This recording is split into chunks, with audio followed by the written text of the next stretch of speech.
Nii, tere päevast kõigile tuumajaama huvilistele. Täna siis räägime oma meie poolt koostatud ruumianalüüsi tulemustest.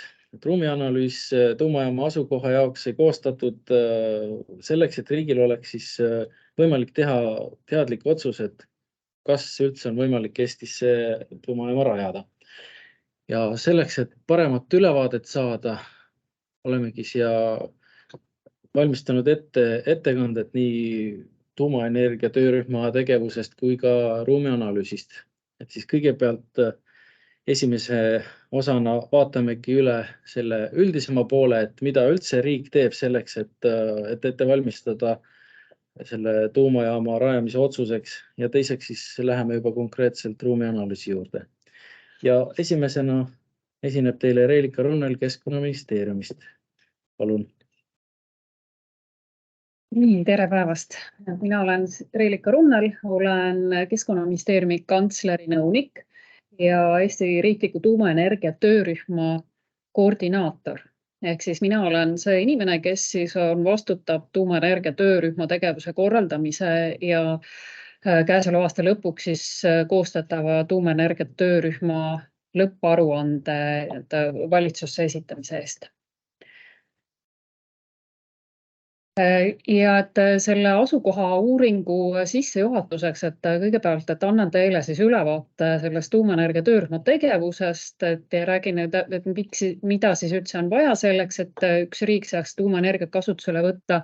Ja ettekande lõpus siis räägin natukene ka nendest tuumatehnoloogiatest, ehk nendest väikestest moodulreaktoritest, et mida siis Eestile tinglikult sobivaks peetakse.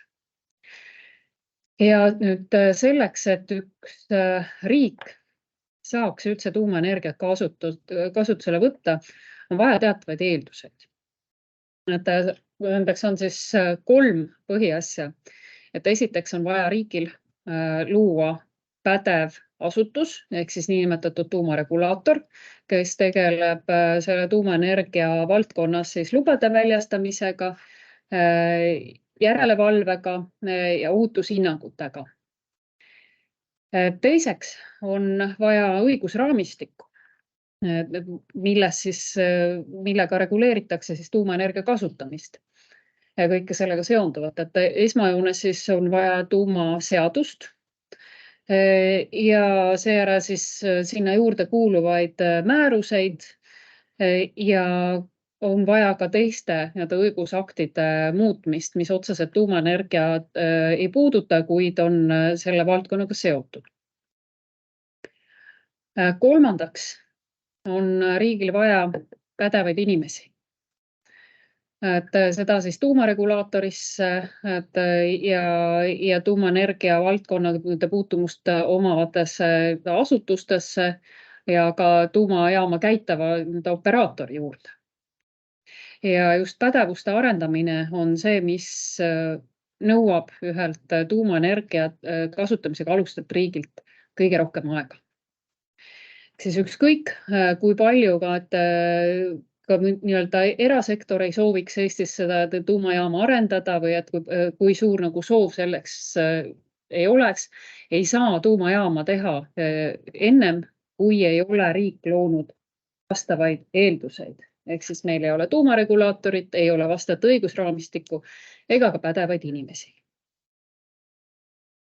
Ja selleks, et nüüd analüüsida, et mida on täpselt siis selleks vaja, et luua selline raamistik, koolitada välja inimesed ja nii edasi, et lõi Vabariigi Valitsus 2021. aasta aprillis ministeeriumite ülese tuumaenergia töörühma, mille liikmeteks on siis peaaegu kõikide Eestis ministeeriumite kõrgetasemelised esindajad ja lisaks siis valdkondlikku puutumist omavate ametkondade esindajad.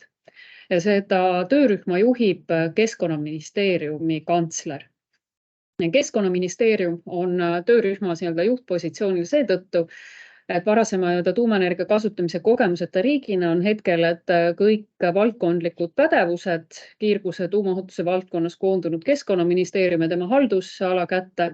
Ja teiseks ka seetõttu, et lisaks sellele, et me vaatame seda analüüsime tuumajaama võimalikku kasutusele võttu Eestis energiavajaduse aspektist lähtuvalt, et me tahame tegelikult see fookus oleks ka kliimaeesmärkide saavutamise, keskkonnahoiul ja eelkõige siis tehnoloogia ohutusel. Töörühma eesmärgiks on kujundada siis seisukohad tuumaenergia kasutusele võtmise võimaluste kohta Eestis ja esitada käesoleva aasta lõpuks oma järeldused ja ettepanekud Vabariigi Valitsusele. Ja laias laastus üleüldse, et sellise tuumaenergia kasutusele võtmise protsessi saab jagada 3 etappi. Esimene etapp on siis kaalutlusfaas, tuumaenergia kasutuselevõtu kaalumine. Teises etapis toimuks siis kõik nii-öelda need ettevalmistavad tegevused, tehnoloogia valik, ehitustegevus ja sealhulgas ka siis tuumajaamale juba täpse asukoha valik. Ja 3. etapis siis on siis tuumajaamas juba see elektri tootmine, need töö algus. Eesti hetkel oma selle tuumaenergia kasutuselevõtu kaalumise protsessis on esimeses etapis, eks me alles kaalume, et kas see energialiik võiks olla meie jaoks sobiv. Tuumaenergia kasutamine on maailmas, võiks öelda, et enim reguleeritud valdkond. Ja ka tuumaenergia kasutuselevõtu kaalumise osas on ÜRO rahvusvaheline aatomienergia agentuur riikidele ette kirjutanud juhendmaterjali, et mis siis näeb ette 19 teemapunkti analüüsimist. Et selleks, et riik saaks langetada tuumaenergia osas teadliku informeeritud otsuse. Et riik peab enne siis selle otsuse tegemist vaatama, et kas riigis on näiteks üleüldse selliseid piirkondi, kuhu saaks kaaluda tuumaelektrijaama rajamist, kuidas sobituks tuumaelektrijaam meie elektrivõrku, millised on võimalused inimressursside arendamiseks, kuidas toimuks radioaktiivsete jäätmete käitlemine, kuidas rahastatakse tuumaprogrammi, kuidas välja töötada õigusakte ja nii edasi ja nii edasi. Et kõikidele nendele küsimustele peab siis tuumaenergia töörühm käesoleva aasta lõpuks vastused andma.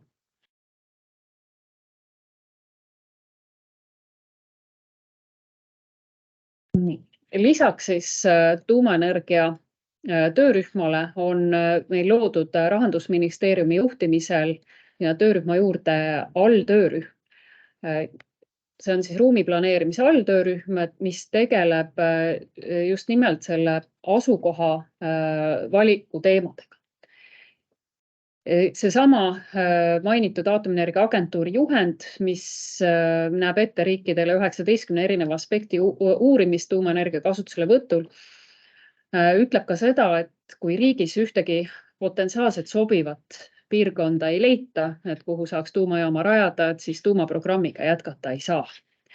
Ja et vaadata, et kas Eestis üldse siis on selliseid piirkondi, kuhu saaks tuumajaama rajamist ja ka selle eluaja lõpus siis kasutatud kütuse geoloogilist lõppladustuspaika kaaluda, loodigi siis alltöörühm, mis siis lisaks ministeeriumite ja ametkondade esindajatele juba nii-öelda kaasas ka sidusrühmi, et meil olid liikmeteks ka Eesti Keskkonnaühenduste Koda ja Linnade Valdade Liit, sest et see puudutas ka väga tugevalt omavalitsusi, et kus sellised potentsiaalselt sobivad piirkonnad võiks olla ja et Keskkonnaühenduste Koda seetõttu, et oleks siis arvestatud kõigi nii-öelda siis keskkonnakaitseliste ja sellist nõuetega ja et oleks keskkonnaühendused teadlikud ja kaasatud. Lisaks ruumianalüüsi alltöörühmale moodustati käesoleva aasta alguses Siseministeeriumi juhtimisel ka tuumajulgeoleku ja hädaolukordadeks valmisoleku alltöörühm. Tuumajulgeoleku tagamine ja hädaolukordadeks valmisolek on samuti ühed valdkonnad, mille peab siis aatomienergia agentuuri juhendi kohaselt riik tähelepanu pöörama.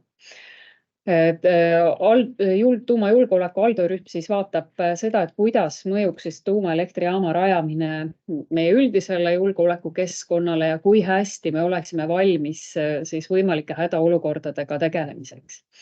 Ja alltöörühm vaatab ka siis Ukraina sündmustest lähtuvalt, et neid tuumaelektrijaama võimalikke mõjusid ühele riigile.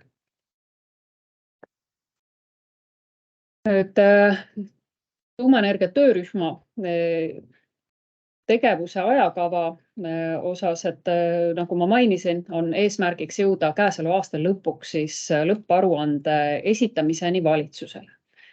Ennem seda, kui valitsus saab selle tuumaenergia töörühma lõpparuande, toimub oktoobris Rahvusvahelise Aatomienergia Agentuuri audit, kus siis need eksperdid vaatavad üle, et kui põhjalikult ja hästi on tuumaenergia töörühm oma tööd teinud ja kas kõiki neid 19 erinevat aspekti on piisava põhjalikkusega analüüsitud, et riik saaks võtta siis teadliku otsuse. Vabariigi valitsusest liigub see aruanne koos lisamaterjalidega siis põhimõttelise otsuse langetamiseks Riigikokku. Ja et Riigikogus võiks see menetlusaega võtta võib-olla pool aastat, võib-olla kauem, et seda hetkel prognoosida ei oska, et kaua seal see menetlus võtab. Aga otsuse peab tegema Riigikogu, sest tuumaenergia kasutusele võtt varasemalt sellised kogemuseta riigis on pikaajaline protsess ja see otsus peab olema valitsuste ülene, et Eestis viimasel ajal on valitsus vahetunud päris kiiresti, et iga kord ei vaadataks jälle seda otsust ringi. Et mis siis muudaks selle protsessi kaootiliseks ja võib-olla siis lõpptulemust lükkaks kaugemale. Ja seetõttu see peab olema valitsuste ülene otsus ja selle peavad siis langetama rahvaesindajad Riigikogus. Kui nüüd Riigikogu otsustab, et Eesti saab hakkama ka ilma tuumaenergiata, et oma pikaajalised kliimaeesmärgid, energiajulgeoleku, et saame tagada kuidagi teistmoodi, et siis tuumaenergia töörühm oma tegevuse lõpetab ja need analüüsid pannakse siis sahtlisse, et oma aega ootama. Kui aga leitakse, et pikaajalise puhta energia tootmise mõttes on tuumajaama rajamine kasulik, siis liigub Eesti edasi teise etappi, kus siis toimub juba täpsem asukoha valik, pädevuste arendamine, tuumaregulaatori loomine, õigusloome, tuumajaama ehitamine ja tuumajaama käitamiseni võiksime me jõuda umbes 2035. aasta paiku. Sest et mitte alles 2035 või isegi ka peale seda seetõttu, et me ei saa ette tormata tehnoloogia arengutest, sest et Eestile tinglikult sobivaks peetavad väiksed moodulreaktorid, mis põhinevad lääne tehnoloogial, jõuavad kommertskasutusse käesoleva kümnendi lõpuks. Ja teisest küljest ka seetõttu, et ta võtab see Eestis aega, et meil on vaja siis tõesti tuumajaama käitamise hetkeks kõiki õigusakte ja pädevaid inimesi, et just see pädevuste loomine on päris pikaajaline ja ka loa menetlused võtavad aega. Kuna meil endal siseriiklikult riigiasutustes vähemasti seda ekspertiisi napib, et siis kasutab tuumaenergia töörühm hästi palju välisekspertide abi ja teeb siis rahvusvaheliste organisatsioonidega väga aktiivset koostööd. Meie koostööpartneriks number 1 on juba see korduvalt mainitud Rahvusvaheline Aatomienergia Agentuur, ta nimetatakse ka tuumavalvekoeraks, kes teeb siis üle kogu maailma tuumaenergia kasutamise üle järelevalvet, pakub erinevaid koolitusi, annab välja standardeid ja juhendmaterjale, et toetada siis riike siis kiirgusallikate ja tuumatehnoloogia ohutuks kasutamiseks. Teiseks heaks koostööpartneriks on olnud meie põhjanaabrid soomlased, kelle tuumaregulaator STUK vaatas üle tuumaenergia töörühma eelmisel aastal valminud vahearuande ja pakub meile siis hetkel siis konsultatsiooniteenust kiirguskaitse analüüsi läbiviimiseks. Ja on meid ka siis nõustanud, et nii palju, kui neil enda see võimalik on olnud. Väga hea koostööpartner on ka Ameerika Ühendriigid, kellel on loodud eraldi väikereaktorite alase pädevuse arendamise programm nimega FIRST, mille raames siis Eestile pakutakse sellist baaskompetentside tekitamise koolitusi.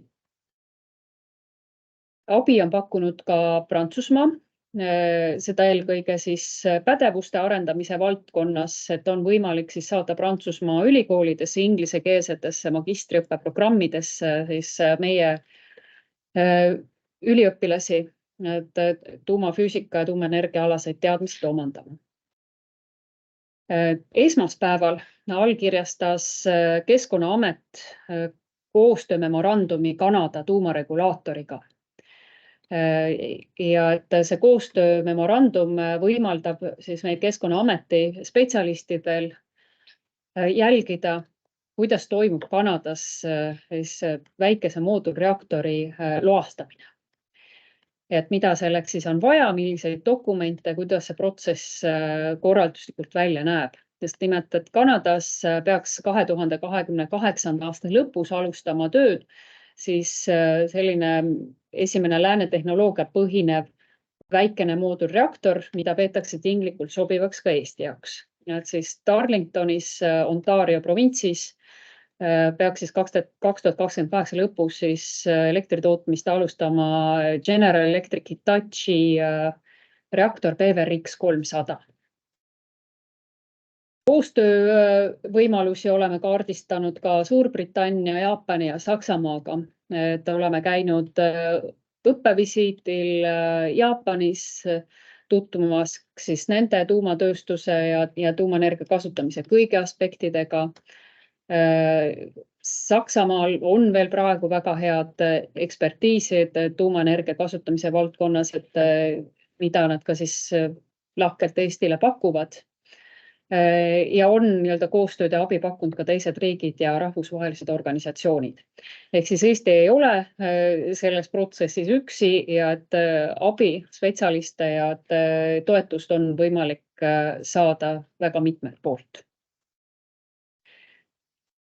Nüüd annan ma väikse ülevaate nendest väikereaktoritest, ehk siis SMR-idest, mida siis Eesti jaoks tinglikult sobivaks peetakse.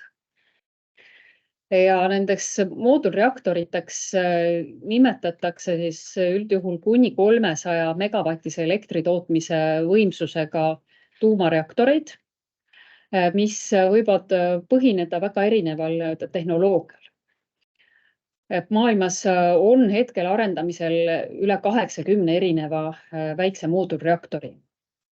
Ja tegelikult esimesed kaasaegsed moodulreaktorid on kasutuses juba Venemaal ja Hiinas, kuid mitte veel lääneriikides. Ja oma olemuse poolest, et võiks siis neid reaktoreid toota suuremat jaot kuskil mujal asuvas tehases, et need komponendid valmistatakse tehasesse ja see reaktor tarnitakse asukohta juba väga suures valmidusastmes. Et piltlikult öeldes, et oleme tegemist siis nagu Lego komplektiga, et mis siis on vaja lihtsalt koha peal kokku panna. Ja et seetõttu on ka siis selle ehitus kiirem ja ka odavam. Tänapäevased tuumaelektrijaamad, mis töötavad siis vesijahutusega, et ei ole tegelikult selle tehnoloogia poolest väga keerulised.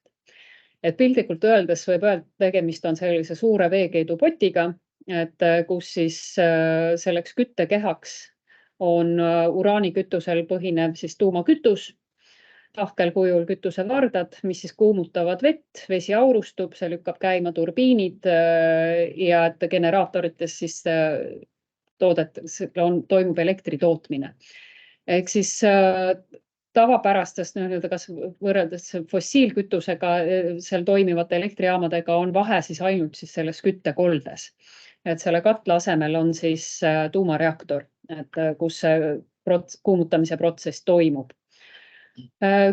Tuumakütus on siis uraanikütuse pelletid, mis on umbes sellised sentimeetri pikkused musta värvi ja nad on väga suure energiatihedusega, et nendes 2 pelletis on näiteks nii palju energiat, mis suudaks rahuldada ühe Eesti keskmise perekonna terve aasta energiatarbe. Ja et see kütus võib seal reaktoris siis olla mitmeid aastaid ja et kui toimub see kütuse vahetus, et siis see kütus on seal tuumaprotsesside tulemusel väga kuum. Et värske kütus ei ole kuum, teda võib käes hoida, ta on ainult väga õrnalt radioaktiivne, aga kui ta tuleb sealt reaktorist välja, et siis need vardad on kuumad ja ülimalt radioaktiivsed ja et neid tuleb jahutada siis selle reaktori kõrval asuvas jahutusbasseinis. Et ennem kui neid saab hakata pakendama või transportida siis pikaajaliseks hoiustamiseks jahutusbasseini. Ja et see tuumakütus on endiselt tahkel kujul, ta ei ole muutnud oma füüsikalist vormi, et temast ei ole saanud selline multifilmides või filmides nähtav helendav rohekas kollane ollus, vaid et see tuumajääde on siis see kasutatud tuumakütus, mis on sellisel kujul, nagu ta sinna sisse läks, ainult et äärmiselt radioaktiivne ja äärmiselt kuum. Kütuse lõppladustamine toimuks jaama eluea lõpus, et senikaua, kui see jaam töötab, et ühe selle tuumaelektrijaama elueaks, et kaasaegsete tuumajaamade puhul on 60–80 aastat, võib-olla isegi kauem. Ja et kui on see jaam jõudnud oma eluea lõpule, et tuleb siis lõppladustada ka see kasutatud tuumkütus, et senikaua on ta seal jaamas koha peal vahehoidlas. Ja riik peab siis selle kasutatud kütuse ladustamisele mõtlema juba kohe protsessi alguses ja et jaama eluea vältel siis kogutakse vastavasse fondi tuumajaama operaatori poolt siis need rahad, et riik haldab fondi, kuhu siis iga kilovatt-tunni toodetud elektri pealt, et makstakse teatud summa siis jaama hilisemaks lammutamiseks ja kasutatud kütuse lõppladustamiseks. Nüüd selles asukohtade analüüsi võtsime siis referentsreaktoriteks 6 erinevat tuumareaktorit, mille osas me nägime, et on potentsiaal, et nad jõuavad siis käesoleva kümnendi lõpuks kommertskasutusse või siis 30. aastate alguses. Ja nendest esimesed 4 reaktorit on siis olemasoleval tuumatehnoloogial põhinevad vesijahutusega reaktorid. Ja 2 ülejäänud reaktorit on siis niinimetatud alternatiivsed tehnoloogial, siis need 4. põlvkonna reaktorid, millest üks on gaasijahutusega reaktor ja teine siis sulasoola-reaktor. Kuigi tänaseks on nüüd selge, et nende reaktorite kommertskasutusse jõudmine võtab veel pisut aega ja et turuküpseks saavad siiski olemasoleval tehnoloogial põhinevad vesijahutusega reaktorid. Väljanägemiselt on nad võrdlemisi erinevad, et erinevad need lahendused, need disaini osas. Osadel reaktori arendajatel on see disaini pool rohkem läbi mõeldud, teistel vähem. Aga üldiselt nad välimused ei erine teistest tööstusrajatistest. Ehk siis nende väikeste reaktorite puhul, et me ei räägi sellistest suurtest massiivsetest rajatistest, mille juurde kuuluvad ka siis need tuumajaamadega seostatavad suured betoonist jahutustornid. Et väikereaktorite puhul need selliseid asju ei ole ja tõesti, et on tegemist väljanägemise poolest sellise kaasaegse tööstusrajatisega. Nüüd ÜRO Rahvusvaheline Aatomienergia Agentuur on andnud siis Eesti taolisele riigile, et kes siis soovib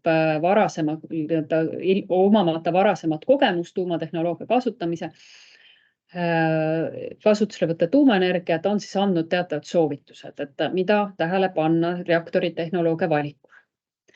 Et kindlasti tuleks kogemusteta riigil välistada esimene oma taoline reaktor. Ehk siis me ei tohiks ehitada sellist tuumajaama, mida kuskil maailmas varem ei ole kasutusele võetud. Ehk siis seda kõige esimest oma taolist me kindlasti Eestisse rajada ei saa. Aga et isegi kui on maailmas mõni taoline reaktor juba töös, et siis võib-olla et tuleks vaadata, et kui palju on seda käitamiskogemust seal.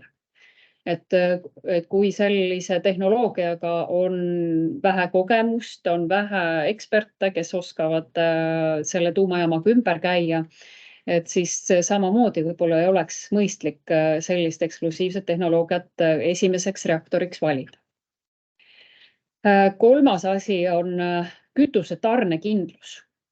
Et kui see valitav tuumajaam kasutab väga eksklusiivset kütust, mida toodab maailmas ainult üks tootja, et siis ei anna see küllaldast garantiid. Et väga valusa õppetunni said mitmed Euroopa liikmesriigid Ukraina sõjavalguses, et kus siis avastati, et nad on täielikult sõltuvad Venemaalt toodetavast tuumakütusest, sest et ajaloolistel põhjustel on neil riigis siis Vene reaktorid või siis on nad valinud siis või teinud projektipartneri valikul siis valesid otsuseid. Ja see, et nüüd suudetaks toota Euroopa Liidus vastavat tüüpi kütust, et võtab ikkagi mitmeid aastaid aega. Aga selle nimel tegutsetakse. Et seetõttu on oluline vaadata, aga et oleks mitmeid kütusetootjaid. Ja et üheks soovituseks oli ka, et vaadata neid tehnoloogiaid, millele on siis tõesti, et meil lähiümbrusest võtta eksperte, sellest oskusteavet. Et kui meil on vaja kasutada välisekspertide abi enda inimeste koolitamisel, on selle tuumajaama tehnoloogia osas mingeid küsimusi, et neid eksperte ei peaks tooma siia meile maailma teisest otsast.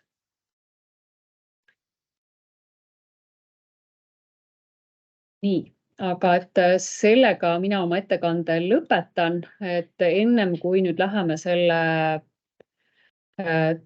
esialgse asukohtade analüüsi tutvustuse juurde, et kas on äkki vahepeal tekkinud mulle küsimusi seoses tuumaenergia töörühma tegevusega või üldiselt siis tuumaenergia kasutuselevõtu protsessiga?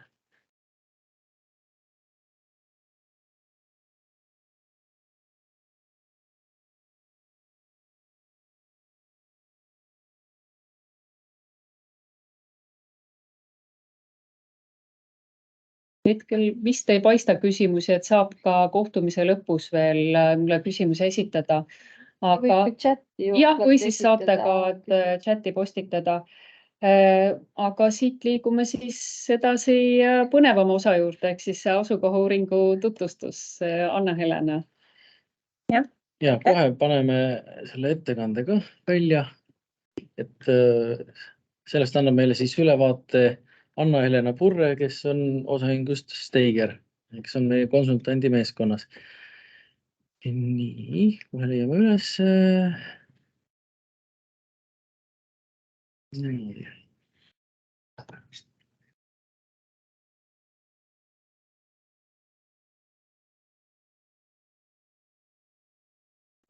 Olemas. Aitäh! Tere, mina olen Anna-Helena Purre, inseneribüroo Steiger ja tutvustan siis läbi viidud tuumaelektrijaama ja kasutatud tuumkütuse lõppladestuspaiga potentsiaalsete asukohtade ruumianalüüsi. ja partneriteks oli siis tegelikult projektijuhtimine tuli Skepast ja Puhkimist ja töötegijaid oli palju. Meelde tuletamaks, et mis etapis me siis praegult oleme, et me oleme kõige esimeses etapis, kus küsimuseks on see, et kas Eestis üldse on mingeid asukohti, kus tuumaenergia või tuumajaama rajamist saaks kaaluda. Kui sellisest asukohta poleks olnud, siis edasistel etappidel või töödel poleks üldse mõtet. Et alauuringute järgmises osades, kui peaks Riigikogu tegema siis tuumaenergiale siis jah-sõna ütlema, siis järgmiseks tuleb siis sobivate kandidaatalade leidmine, alade järjestamine ja nii edasi, kuni siis disaini kinnitamiseni ja jaama ehitamiseni. Kui aga peaks Riigikogu tulema negatiivne otsus, siis lihtsalt nende edasiste etappidega edasi ei minda.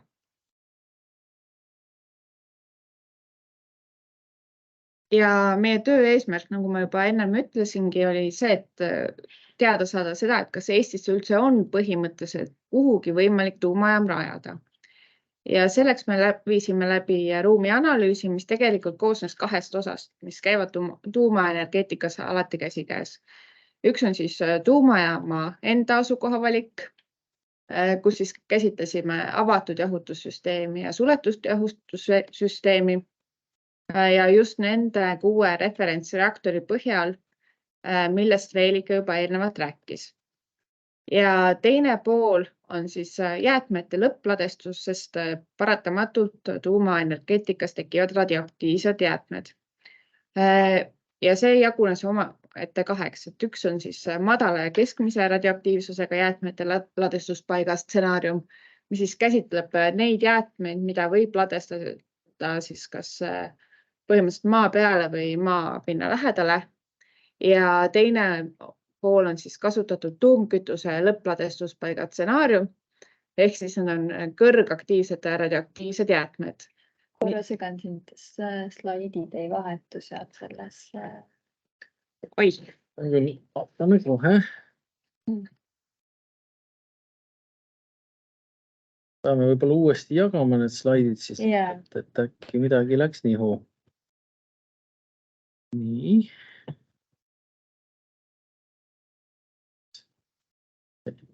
jah, on küll. Nii. Ja nüüd Ja nüüd on õigesti. ühetes. Kas ma räägin nüüd algusest peale või? Ei, ma arvan, et sa võid sellest slaidist rääkida. Ma räägin siis selle joonise uuesti üle, et nüüd te näete ka seda. Ehk siis põhimõtteliselt on siin toodud need 2 laiemat stsenaariumit, ehk siis tuumajaama asukoha valik ja jäätmete lõppladestustehnoloogia ja kuidas nad siis jagunesid alternatiivideks. Ja selle just nende kõrgaktiivsete radioaktiivsete jäätmete ehk siis kasutatud tuumkütus. Nende puhul kasutati siis 2 erinevat alternatiivi. Üks on siis geoloogiline lõppladestus, mida me näeme, mida rajatakse näiteks Rootsi ja Soome graniitkividesse ehk siis gneissidesse väga sügavale. Ja teine, kus tehakse siis need suured koopad põhimõtteliselt. Ja teine alternatiiv on siis süvapuuraugud, kus siis puuritakse kitsamad puuraugud, kuhu siis lastakse niimoodi ettevaatlikult need radioaktiivsed jäätmed.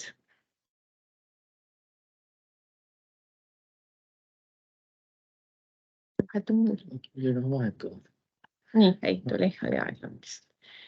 Ja nagu ma juba enne mainisin, siis lähtuti tuumajaama asukoha puhul 2 stsenaariumist. Üks oli siis põhitsenaarium ehk siis avatud jahutussüsteem ja teine on alternatiivstsenaarium ehk siis suletud jahutussüsteem ja samuti need referentsreaktorid, mis tegelikult vett jahutuseks väga ei vaja, ehk siis sulasoolareaktor ja gaasijahutusega reaktor. Ja millest siis need 2 stsenaariumid laias laastus erinevad, et avatud jahutussüsteem ehk siis põhitsenaarium vajab veidike vähem ruumi, kuid ta seest vajab suuremat vett jahutamiseks. Samas kui ehk siis need alad peavad kindlasti paiknema väga veekogude lähedal, suurte veekogude lähedal. Alternatiivstsenaarium puhul on just see ruumivajadus on tegelikult suurem, kuid seest jahutussüsteemi vajadus on väiksem. Ja need alad siis võivad olla veidike veekogudest kaugemal, ehk siis saab vett sinna juhtida kaugemalt. Ja samuti siin neile numbritele peale vaadates tuleb mõelda sellele, et siin on toodud kõige konservatiivsemad eeldused, ehk siis uuritud referentsreaktoritest vastavatest kõige suurem ruumivajadus mõlema stsenaariumi puhul ja kõige suuremad veevajadused mõlema stsenaariumi puhul. Ja mitmete reaktorite puhul on võimalik see, et nad et on nii avatud süsteemiga kui ka suletud jahutussüsteemiga, et siis nende puhul käsitleti neid mõlemas stsenaariumis. Ja selleks, et neid stsenaariume ruumiliselt võrrelda, koostati koostöös erinevate riigiorganisatsioonidega 60 kriteeriumisüsteem, mis kriteeriumid jagunesid välistavateks, ehk siis need kohad, kuhu kindlasti tuumajaamaga tuumajäätmete lõppladestuspaika väga piirilähedased alad,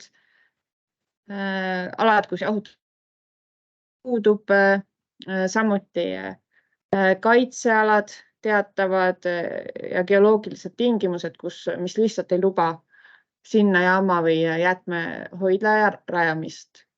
Ja lisaks siis on hulk kaalutluskohti, kuhu põhimõtteliselt oleks jaama või jäätmehoidla rajamine võimalik, aga mille puhul seda siis tuleks edaspidi kaaluda, et kas saab rakendada näiteks leevendusmeetmeid, et sellised võivad olla näiteks geotehnilised kriteeriumid, erinevad madalama astme kaitsealad või kaitstavad liigid ja samuti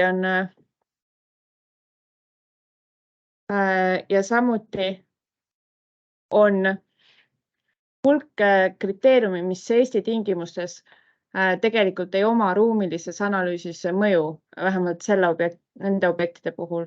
Need on näiteks ilmastikutingimused, et Eesti puhul meie ilmastik ja isegi ekstreemsed ilmastikuolud ei varieeru ruumiliselt nii palju, et oleks näiteks kuskil Eesti otsas tuumajaama rajamine absoluutselt võimatu või peaks seda eraldi kaaluma.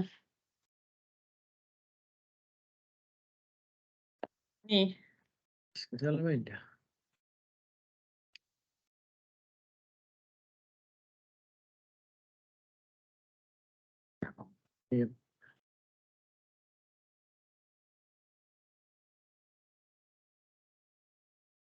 Jah.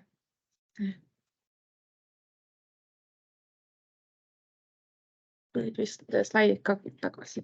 Praegu veel on must ekraan.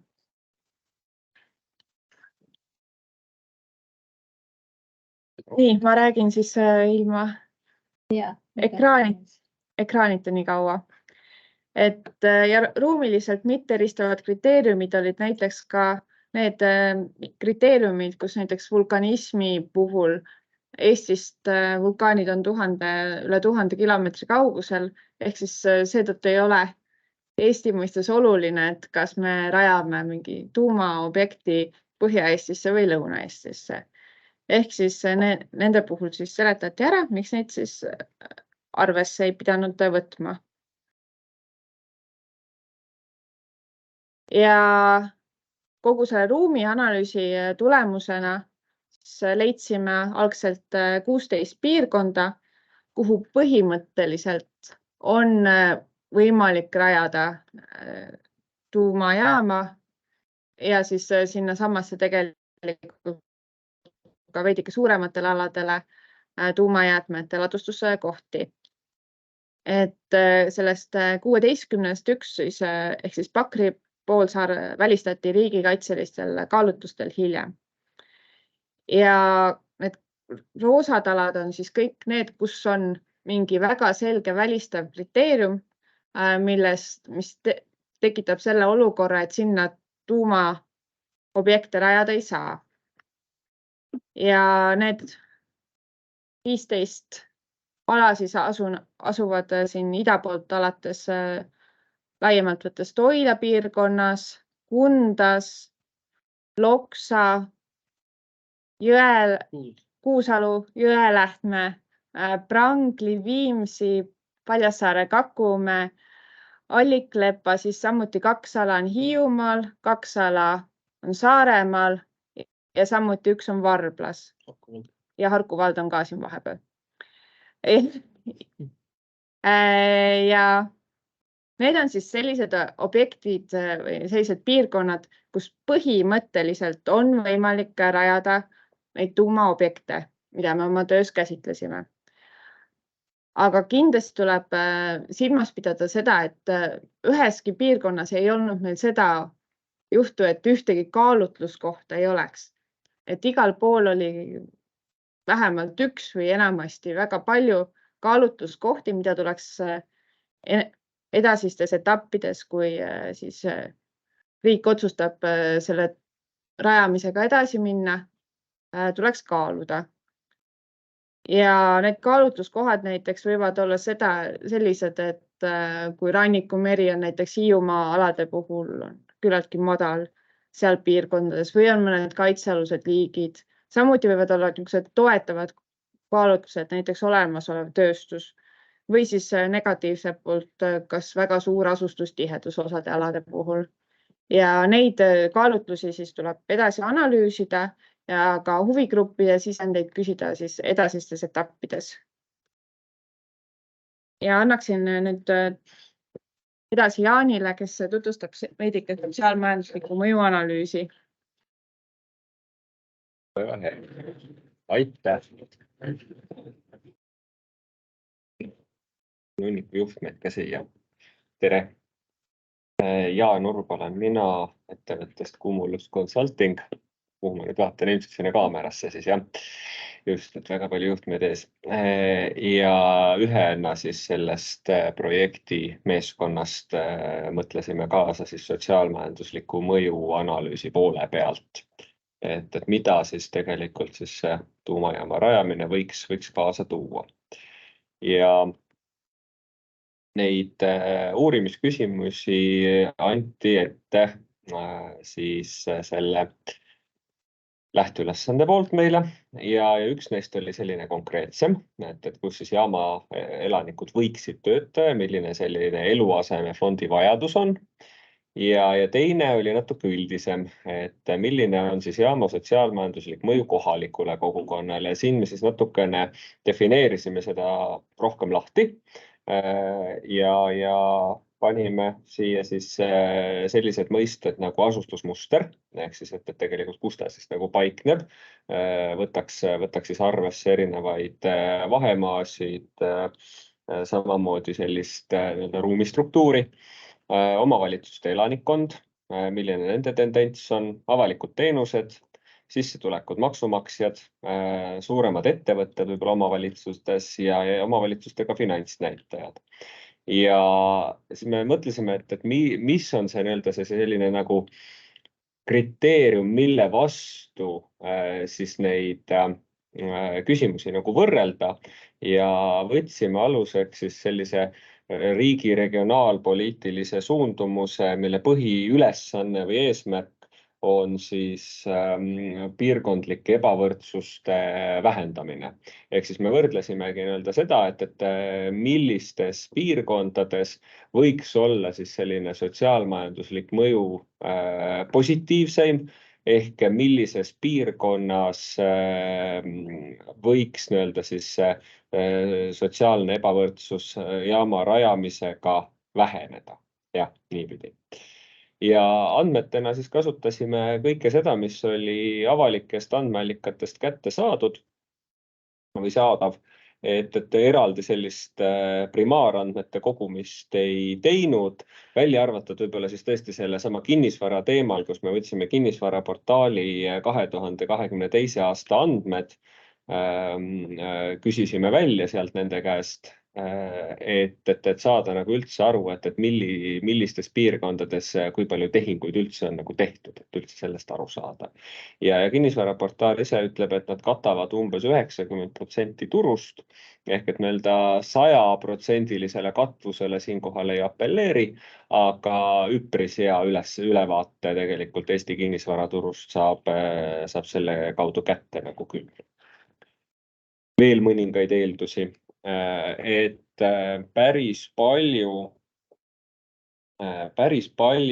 varieerusid nende reaktorite andmed, nagu ka ennist näha oli, et palju reaktoreid, palju võimsusi ja nii edasi. Ja samamoodi siis reaktori tootjatelt küsisime välja, et palju siis töötajaskonna vajadus, milline see siis oleks.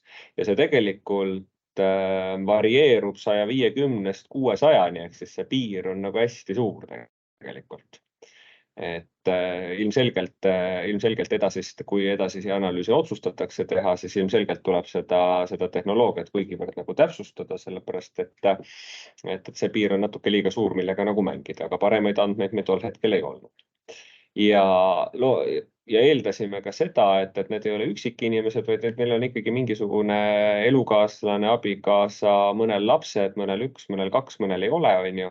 Ehk et selline statistiline 3 leibkonna liikmega perekond siis, mis tähendaks siis tegelikult seda, et keskeltläbi selline 1200 inimest võiks olla siis see seltskond, kes tegelikult selle tuumajaamaga kuidagi nagu kaasas käib.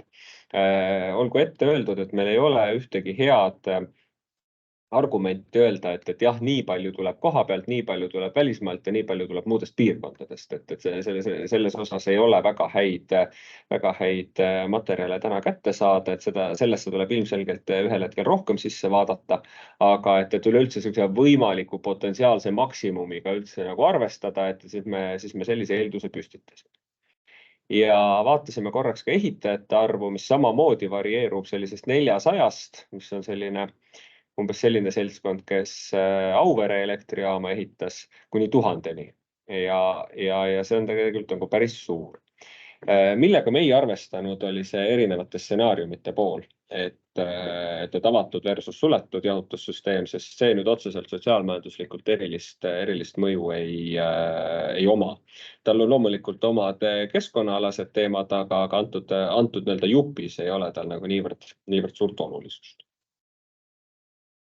Ja jõudsimegi kinnisvarani, et me siis tegelikult püstitasime ka selle eelduse, et see seltskond, kes kinnisvara endale võiks piirkonda soetada, ei vaata väga halvas olukorras kinnisvara, sellepärast et keskeltläbi võiks selle töötajaskonna palk olla umbes 2-kordne Eesti keskmine.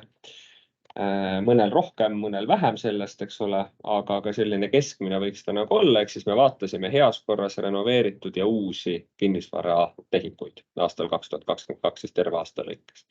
Ja nagu tegelikult siit nagu viimasest 2 veerust välja tuleb, ega peale Tallinna ja selle lähiümbruskonna väga palju see kinnisvaraturg nagu väga palju nagu ei ole. Et lõviosa tehingutest Tallinnas, aga ka Viimsis, Harkus on suhteliselt nagu palju veel neid kohti. Mis sisuliselt tähendab tegelikult seda, et kui see tuumajaam otsustatakse rajada ja otsustatakse rajada mujale kui Tallinna lähiümbrusesse, siis see tähendab tegelikult seda, et rohkemal või vähemal määral tuleb hakata tegelema kinnisvara arendamisega. Sellepärast, et kohalik turg seda lihtsalt ei kata ära. Ja maksimaalselt me võime siin rääkida mingisugusest isegi kuni 400 elamuühikust, see ilmselgelt on nagu lagi, aga sellist mahtu nagu siit nagu see, siis seda siit tabelist kuidagi kuskilt nagu välja ei joonistu. Mis tähendab tegelikult ka seda, et kui selle protsessiga ühel hetkel edasi minnakse, jõutakse planeerimise faasi, siis tegelikult oleks üsna nupukas proovida ära lahendada ka võimalike elukohtade küsimusplaneeringutega, sest neid kahte eraldi käsitlema hakata ilmselgelt ajaks protsessi nagu keerulisemaks ja pikemaks. Et sellise soovituse me tegelikult omalt poolt ka sinna raportisse kirjutasime. Asustusmuster, et siis siin me siis vaatasime nagu tegelikult seda, et kui kaugel ta maakonnakeskusest on, et keskus on see, kus on potentsiaalne vaba tööjõud, kvaliteetteenused, ehk et kvaliteetteenuste all peame silmas siis mitte ainult avalikke teenuseid, vaid ka teater, kino, kontserdid, mingisugused muud sellised teemad.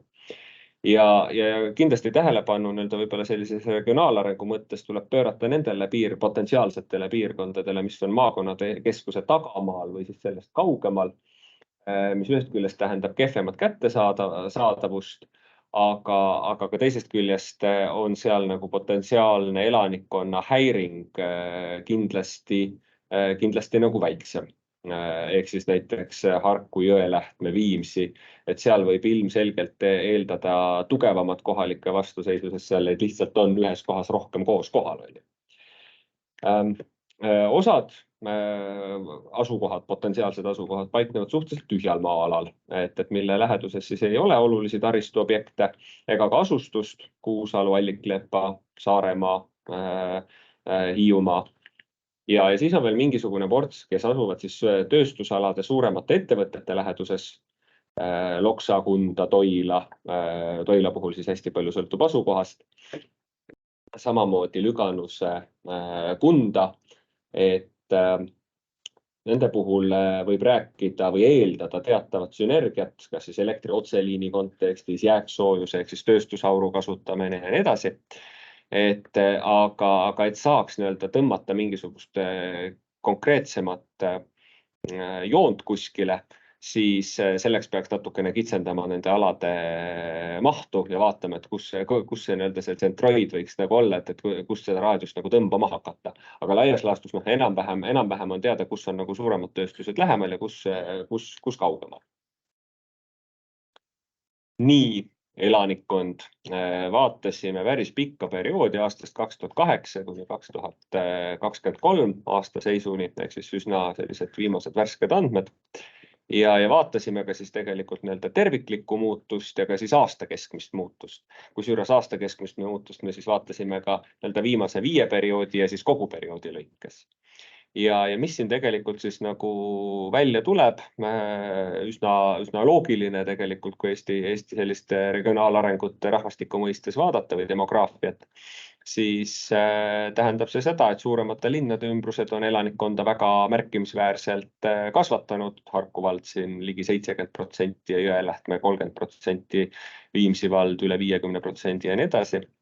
Ja tegelikult mõningate eranditega torkab silma ka see, et viimase 5 aasta keskmine kas siis kasvutempo linnalähedastes piirkondades on kiirenenud ja vastupidi siis nendes piirkondades, kes on elanikkonda kaotanud, siis nendes piirkondades on elanikkonna kahanemise tempo samamoodi kiirenenud. Ehk siis tegelikult see lõhe kuidagi Eesti erinevate piirkondade vahel kipub nagu kärisema natukene. No ja sama pilt tegelikult valitseb avalike teenuste kontekstis, et tegelikult seal, kus on olnud inimesi juurde tulnud, seal on ka tulnud lapsi lasteaedadesse ja noori kooli. Miks see oluline on see, et sellesama planeeritava potentsiaalse tuumajaama rajamisega kaasneb mingisugune elanike liikumine ja nendega kaasnevad ka lapsed. Mis tähendab seda, et nendes piirkondades, kus on vähem täna lapsi ja kus need vähenevad ja räägitakse haridusasutuste kinnipanemisest või siis võrgu optimeerimisest, siis nendes piirkondades võiksid need lisanduvad õpilased ja lapsed suurendada siis teataval määral haridustaristu jätkusuutlikkust, kui niimoodi võib öelda. Teisest küljest, mida ilmselt tuleb nagu arvestada, et kõiksugused, ütleme, suuremamahulised kvaliteetteenused, mida me siis peame silmas, ütleme siis tõesti suuremad poed, teatrid, kontserdid, ega need otseselt nüüd ei sõltu sellest, kas kuskile maapiirkonda tuumajaam rajatakse või mitte, et need ilmselt jäävad ikkagi maakonnakeskuste tasandile. Küll aga võib tekkida mingisugune selline potentsiaalne liikumine või positiivne liikumine selles osas, et kui inimesi on nagu rohkem, siis on ka erasektoril huvi mingisuguseid teenuseid nagu rohkem pakkuda. Ja mida me täna võib-olla ei oska päris selgelt nagu prognoosida, on see, et milliseid lisavõimalusi tegelikult see tuumajaam ise endaga kaasa toob, et nimetagem seda kas või IKEA efektiks, eks ole, et kui me teeme IKEA keset põldu, siis me täna näeme seda, et sinna ümber hakkab kerkima igasuguseid spordipoode, Selvereid, ma ei tea, mida kõike iganes, eks ole. Et samamoodi võib selle tuumajaama ümber hakata tekkima mingisuguseid tootmisettevõtteid, mis saavad kuidagi kasu kas odavamast elektrist, näiteks vesiniku tootmise teemaatika, kellel on vaja suures koguses tööstusauru. Ühesõnaga, et seal võib tekkida veel mingisugune täiendav sünergia iseenesest, mida me täna võib-olla ei suudagi nagu sellises mahus nagu ette näha. Elanike sissetulekud. Selle kirju tabeli lühike kokkuvõte on tegelikult see, et vähemalt kui me vaatame brutotasusid erinevates Eesti piirkondades, siis siit loeb tegelikult mõningate eranditega loeb välja tegelikult selle, et piirkondlikud ebavõrdsused on pigem ajas suurenenud. Ehk et tasud on küll igal pool kasvanud, aga Eesti keskmine on eest läinud kiiremini kui maapiirkondade siis keskmised brutotasud.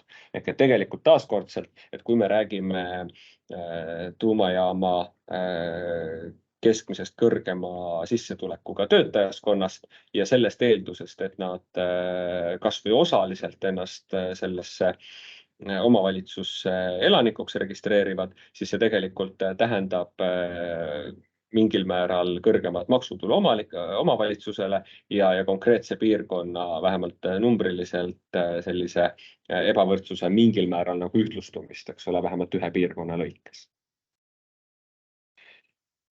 Kui me nüüd räägime ettevõtluse profiilist, siis miks me seda ka vaatasime, on see, et eeldus on see, et seal, kus on töötleva tööstuse osakaal üleüldse ettevõtete käibes suurim, siis seal võiks prognoosida suuremat sünergiat potentsiaalse tuumajaamaga. Ehk et siit tulevad välja siin hästi tugevalt näiteks Viru-Nigula vald, kus töötleva tööstuse osakaal ettevõtete kogukäibus on 80%. Samamoodi on see kõrge Lüganusel 63%, aga ka tegelikult Lääne-Nigulas on ta selline 50% tuuri.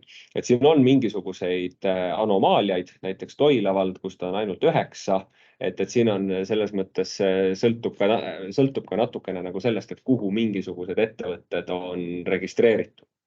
Et siin on nagu natukene see mängib ka nagu rolli. Aga see annab natukese ülevaadet sellest, et millistes kohtades seda töötlevat tööstust nagu rohkem on justkui. Ja viimaks siis omavalitsuste finantspositsioonid ka toodud välja, et võib-olla oluline on vaadata seda viimast veergu, kus on välja toodud maksutulude osakaal, et mida suurem on maksutulude osakaal, siis seda suurem on potentsiaalselt omavalitsuse võimekus otsustada mingisuguste rahade kasutamise üle. Ehk siis, et seal on nagu vaba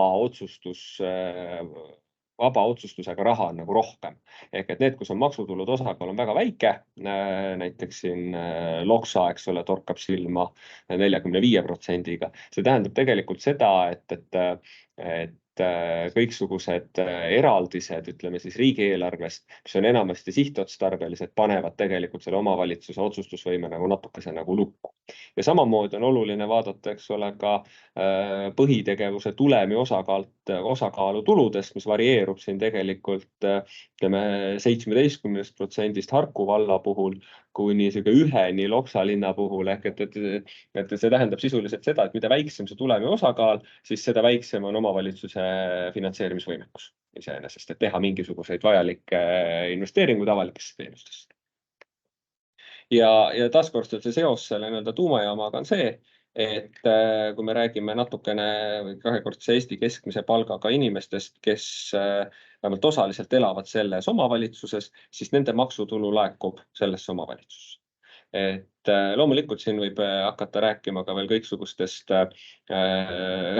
talumistasudest, millest on nagu juttu siin ja seal olnud, aga need on asjad, mis enamasti lepitakse nagu kuidagi eraldi kokku, et seda meil on nagu keeruline kuskil analüüsis niimoodi väga selgelt nagu välja tuua. Et ühesõnaga niimoodi. Ja lõppkokkuvõttes siis siit me jõuame nagu selleni, et tegelikult kõige positiivsem mõju siis selles mõttes jaama rajamisel olekski pealinna regioonist kaugemal asuvatesse kahaneva ja alla keskmise sissetulekutega elanikkonnaga piirkondadesse, milleks siis tegelikult on Loksa, Varbla, Toila ja Kunda.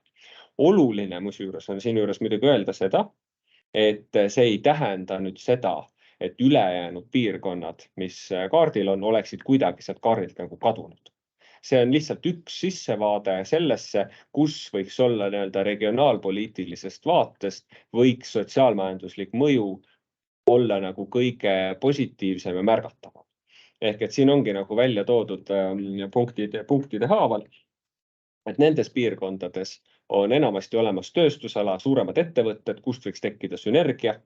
Samamoodi on tegemist kahaneva elanikkonnaga omavalitsustega, mis tähendab siis seda, et kui me räägime suure hulga tööealise ja noorema elaniku lisandumisest, siis see tegelikult oluliselt parandaks selle sama asukohajärgse omavalitsuse sellist demograafilist jätkusuutlikkust.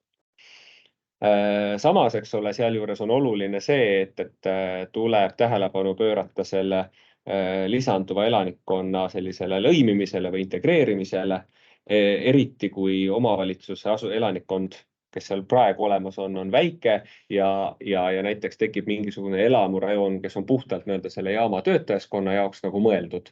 Et seal võivad tekkida, eks ole, mingisugused segregatsiooni puudutavad küsimused. Vaba kinnisvara nendes kohtades samamoodi on minimaalne, mis tähendab tegelikult seda, et tuleb hakata tegelema kinnisvaraarendusega. See toob kohalikule majandusele ilmselgelt mingisuguse positiivse tõuke, eks ole, ehitustegevus ise, aga kõik kaasuvad tegevused sellega sinna juurde.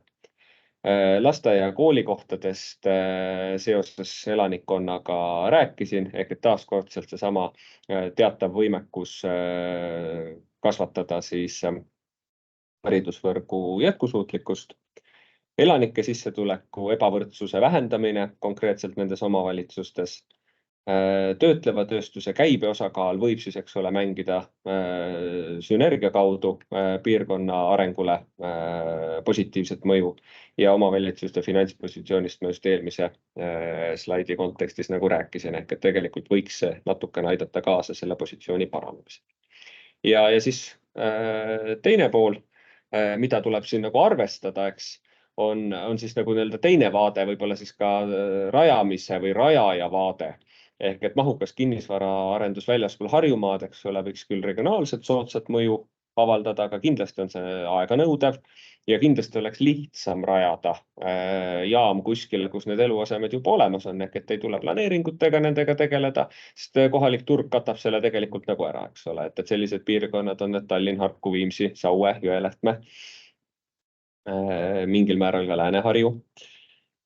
Ja samuti selline pendelränne suurema elaniku arvuga piirkondades oleks ilmselt ka natuke väiksem mahulisem, sest koha peal on juba mingisugust tööjõudu tegelikult rohkem olemas. Avalike teenuste puhul on samuti olukord vastupidine, ehk et muu maapiirkondades selline lisanduv elanikkond avaldaks teenuste pakkumisele positiivset mõju, aga selliseid kvaliteetteenuseid jääks siiski nappima. Teisest küljest jaama töötajad eelistaksid tõenäoliselt elada piirkonnas, kus sellised teenused on käejala juures olemas. Ehk siis neid oleks lihtsam leida kuskile Tallinna kanti. Ja seal on väga selge seos on ka omavalitsuste finantspositsioonil, et mida tugevam on omavalitsuse finantspositsioon, seda suurem on tema võimekus ka selliseid teenuseid nagu pakkuda. Ehk siis jaama töötajad tõenäoliselt just nimelt eelistaksid elada nagu sellistes piirkondades. Ehk siis nagu valikukohti on nagu päris nagu mitmeid, et igal mündil justkui on nagu kaks poolt, jah. Ja siia lõpetuseks uuesti korraks need alad, ehk siis, et selle pildi mõte on see, et täna ei ole, jah, oluline on see, eks, et täna ei ole tehtud ühtegi otsust. Selle konkreetse analüüsi mõte oli vastata küsimusele, kas Eestis on potentsiaalselt sobivaid asukohti nii tuumajaama kui ka lõppladustuspaiga rajamiseks. Vastus on jah. Need kohti on 15. Punkt. Kui valitsus teeb teemaga jätkamiseks otsuse, siis tegelikult neid piirkondi tuleks analüüsida võrdsetel alustel. Seesama Aatomienergiaagentuur nõuab ühel hetkel ka elanikkonna arvamuse kaasamist. Et täna on tehtud üleriigilisi uuringuid. Aastaga on suhtumine muutunud positiivsemaks 1% võrra. Toetus tegelikult on suhteliselt suur, ma peast nüüd ei mäleta, mis see oli. 60%, mis tegelikult on päris korralik toetusprotsent. Aga kui tahta neid rakendada seda elanikkonna suhtumist mingisuguses järgmises kriteeriumite kihis, siis kindlasti tuleks piirkondlikult sisse vaadata. Et kindlasti nagu senised sellekohased analüüsi kogemused on näidanud, et kui me räägime üldiselt, et kas võiks olla Eestis? Ja võiks. Kas minu tagaaeda võiks olla? Ei taha. Et ühesõnaga, et tegelikult seal on väga selge korrelatsioon selle arvamuse ja kui on nagu konkreetne asukoht on nagu teada või välja pakutud, eks. Ja kindlasti meelsusuuringust kindlasti tulekski nagu selles mõttes nagu lähtuda. Et selgelt on see, et ei ole väga mõistlik ega realistlik hakata 15 ala kuidagi viisi planeerima, sest see protsess läheks pehmelt öeldes üle käte. Et enne tuleks sinna mõned filtrid nagu veel peale panna, on need siis majanduslikud, on need elektrivõrku puudutavad, et need alad saaks kuidagi nagu kitsendatud. Ja oluline on ka tegelikult selle tehnoloogia valik, et täna oli meil laual 6 erinevat reaktori tüüpi, väga erineva sellise valmidusastme, väga erineva jalajälje, jahutusvee vajaduse ja kõige mis muuga, et tegelikult oleks vaja see kitsendada 1-2, et me saaks üleüldse võtta, et nii see asi mahub sinna, too asi sinna üldse ei mahu, eks ole, et tekiks nagu väga selge nagu arusaam. Aitäh! Nii, aga nüüd kindlasti on inimestel küsimusi teispool ekraani, et palun siis endast märku anda ja julgelt küsida.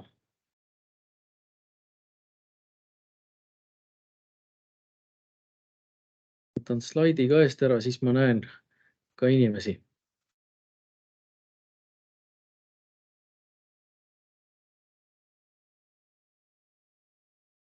Nii, ja küsida võib siis kõigi nende ettekannete kohta, mis just olid esitlusel.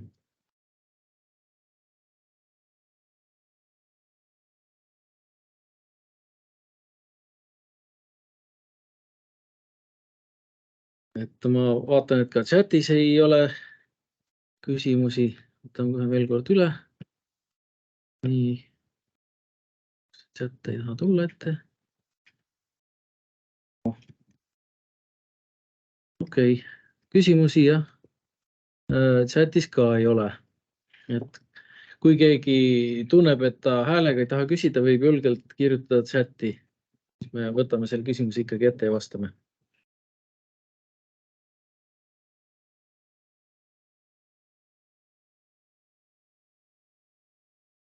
Kui ei ole hetkel küsimusi, aga võib-olla tekib hiljem või et soovite midagi täpsustada, et siis võib ka meie poole pöörduda emaili või telefoni teel. Et minu emaili aadress oli seal ettekande lõpus olemas ja tänase kohtumise salvestus läheb üles ka Keskkonnaministeeriumi tuumaenergia töörühma lehele. Et saab seda siis järele vaadata. Nii, aga tundub, et küsimusi meile hetkel ei tule. Siis tänan kõiki kuulamast ja soovin teile head õhtut. Head aega!